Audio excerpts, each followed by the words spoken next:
One take, pretty boy Laker. YouTube at Pretty Boy Laker. YouTube at IG.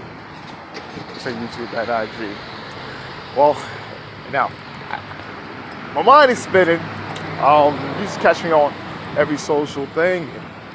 Like, share, show to your friends. It's probably NBA players or NBA fans or whatever. Just a unbiased perspective on certain things. And I have opinions. Always lean towards the end with opinions on certain things revolving the NBA. Okay, last night, pivotal game 3 at the Q. Warriors domination. Steph Curry, Klay Thompson, Draymond Green, Kevin Durant, Andre Iguodala is back versus Lebron James, LeBron James, and Kevin Love, the Cavs, the confines of their home in the finals.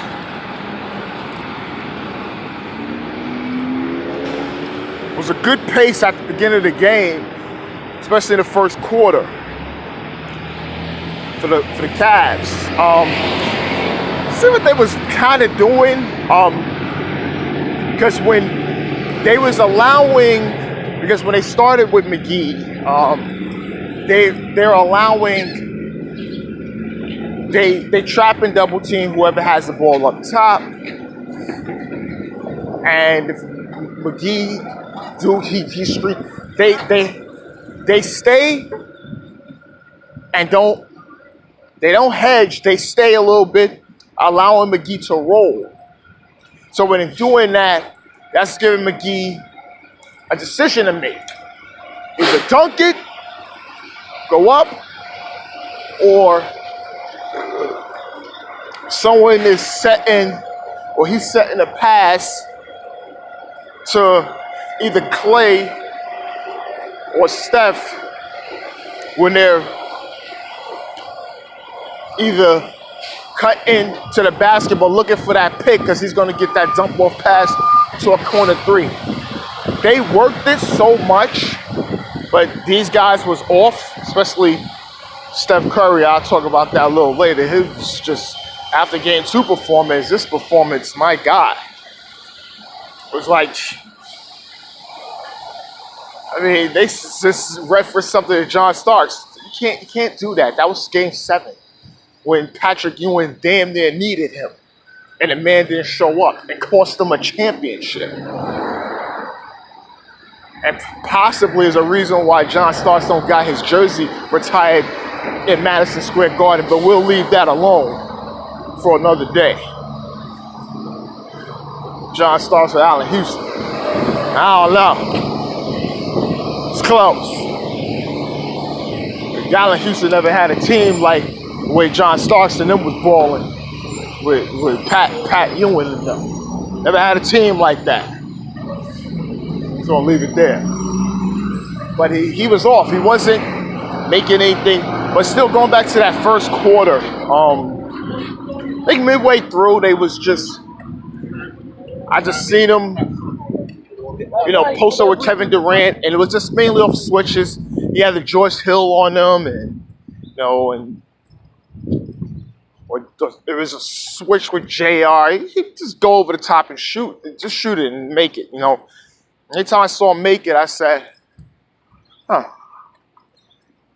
might be this night for Durant. Might be his night to do it. And that's what I saw it. I'm like, oh, this is his night to do it. And it's, what they gonna do about it?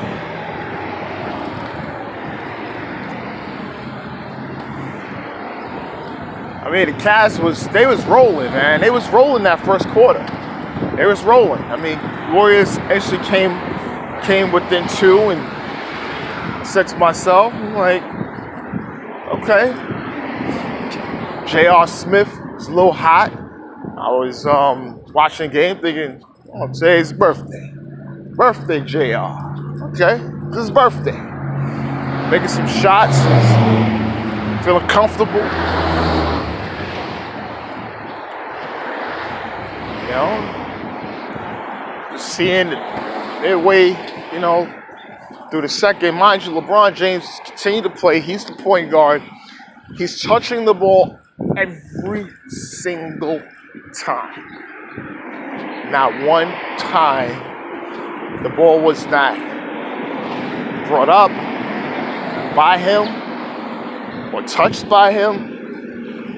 He had to orchestrate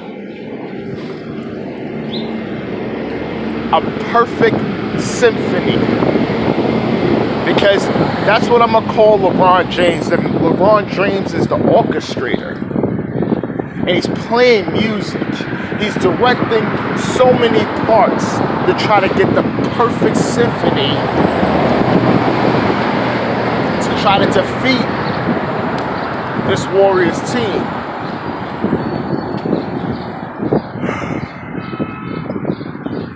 Mind you, LeBron James played 47 minutes last night. 47.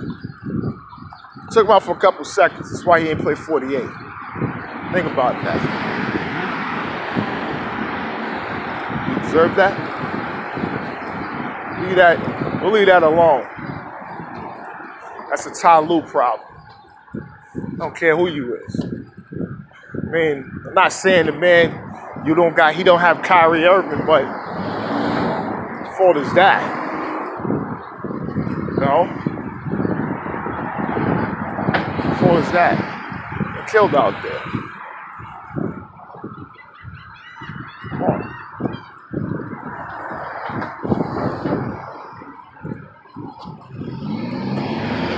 But LeBron James was playing what he had to do. He was doing what he had to do. Setting teammates up for scoring opportunities. You know, Kevin Love was hitting some crazy threes. I would say feature him on the box more, but LeBron James can't play good with a great can't really play well with a great post player.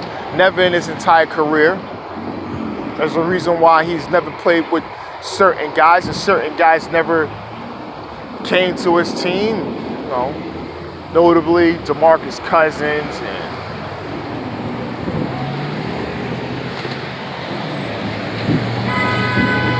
certain other guys. He never played with that dominant post player. I don't think he can. Dwight Howard was another one when there was potential deal in place with the Miami Heat when he was on Orlando. Yeah, you don't talk about that. But we'll leave that alone. This ain't Dwight Howard's a dominant post player, but this isn't a post. He was dominant on that time. Trust me, he was. Stats prove. Again, LeBron just did what he can, and he was scoring a little bit, posting up, and people can't say about the calls. You know what? I really don't go and talk about all these calls and stuff like that, because I can't feed into that. I can't feed into the fandom, because the fandom is on social media and they want to dictate their narratives because they are emotionally invested. Not financially invested, emotionally. These guys don't bet. Listen, you bet with your head and you bet with your heart, right? I made bets on the Lakers plenty of times. I've lost some, made some, and it's emotion. It's a head bet plus it's emotional bet. I'm a Lakers fan. But I don't think, not any one time, I've ever saw any fan openly say, I'm gonna place the over or under on the LeBron James led team in a championship. I've never seen that. Not saying they got faced because they can't. Don't tell me you're doing it. No, you're not. Stop. Just watch the game, be emotional, whatever. There's the whole cheating stuff with the calls and everything. That's subjective, man. Every ref sees things totally different. You know how fast the game is going? You're playing a game, you see how fast the game is going. If you see a blatant call, yeah, I'm pissed as a coach. I'm pissed as a player. But if it's a bang play, could go either way. It's subjective on who sees what. I let that stuff go, man. I never talk about the calls. I think the fans that talk about calls and the players, they can because of course you highly emotional. You don't really think about it too much after the game. You may think about it, but if before shoot around and media availability the next day and talk about it, but kind of in mind you ain't thinking about it. You just thinking about the game plan, the next game, getting your reps up, certain things. That's how I see it. I don't see it like that. And was there some calls yesterday? It's like the other games, some calls, and go whatever it is. But I don't see it like that. I don't get it. I don't get it. I don't get it with that. But I mean, I get it as fans. I get fans. You want your team to win. You want to judge fairly. Yeah, you want LeBron James to go to the line 20-something times a game. You want him to go, get all the calls so he could get and ones. You want it to go that way for your guy. But it can't. It can't.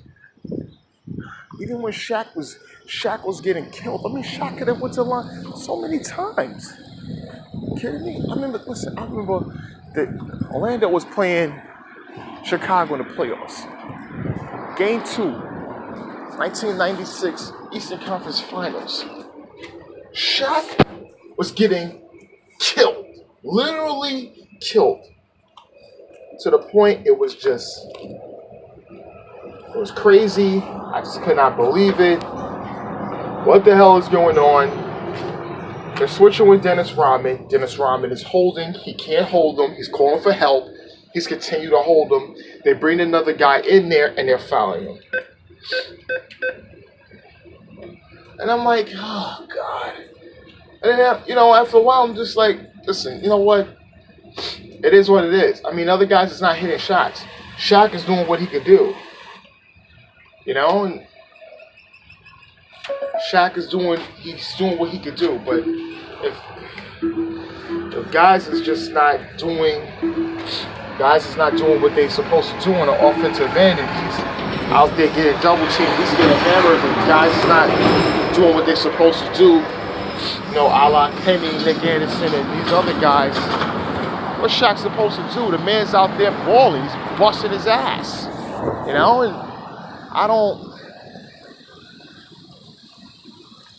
want to get it, but I don't. So, I don't know. Shaq's my guy, and he does what he got to do. But stuff happens.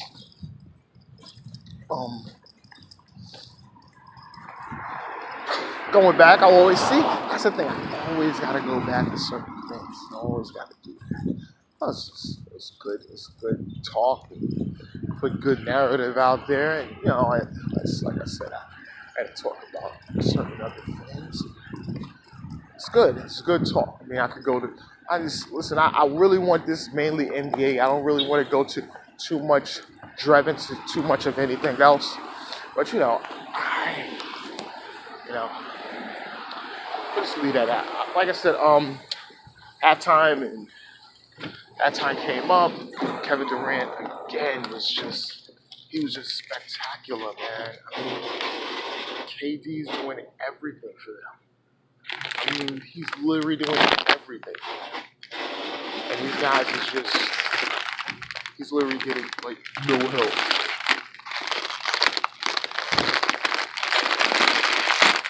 He's literally like getting no help. So it's like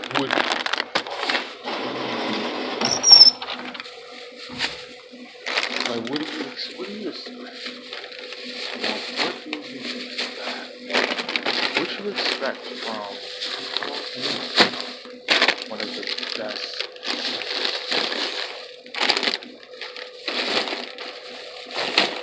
You know, he was just doing everything.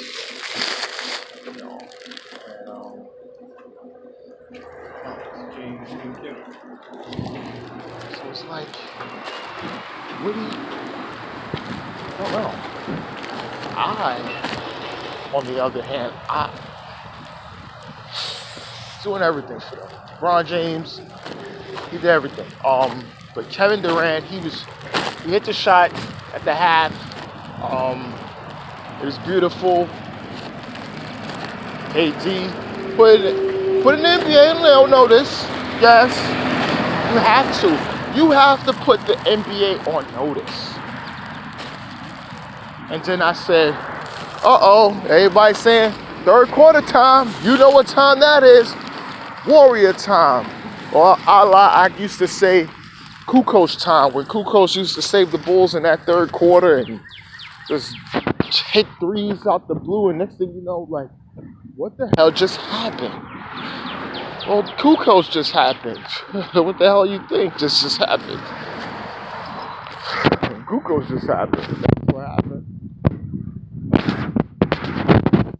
But yeah, I enjoy what I was saying from Kevin Durant. Just to go back on it. But the biggest thing they're gonna talk about, because the Warriors did win the game. I ain't even talking about they didn't win the game. They won. But game 3 of the finals last year, Kevin Durant in transition pulled up for a 3 when LeBron James was anticipating a drive. And he pulled up for a 3 and hit it. And people said, oh my God, he made it. Ooh, and that was just cold-blooded. This play, almost deja vu, but it was a little further out, and it was in a half-court set.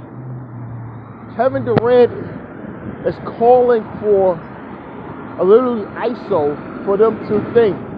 But, like I said, did I tell you, the defense is not, they're coming out, but they're not going to the roll man, and I don't know who was there setting the screen, but they was actually being held. I don't know if it's Draymond or whatever. They was not allowing them to roll. So Kevin Durant took it upon himself to take that 3, and he made it. And it was just a thing of beauty. I said that was the dagger. Even though Steph Curry, he did break out a slump and he hit a 3 with another double team of Kevin Durant. And Durant was getting assists too. Besides the 43 points, he was getting assists. He was executing in places they kept double teaming.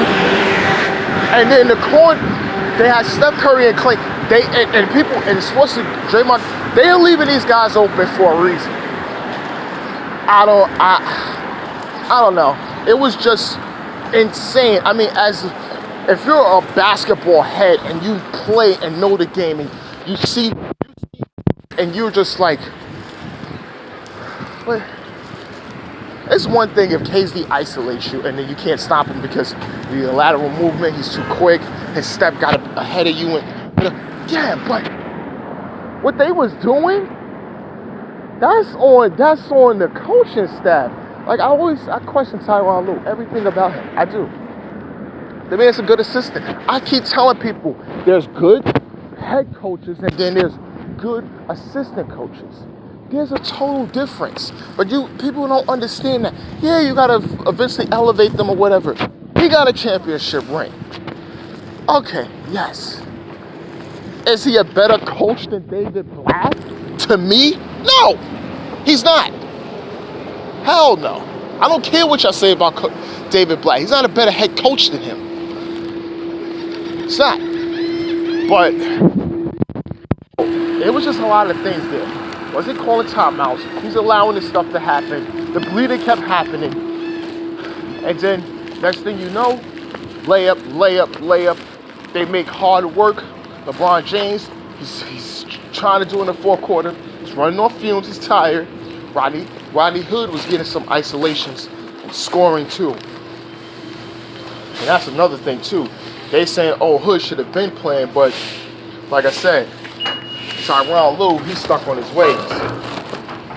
I remember I did tweet that Rodney Hood may have his Nate Robinson moment like I did in 2010. And I said, he may have his Nate Robinson moment.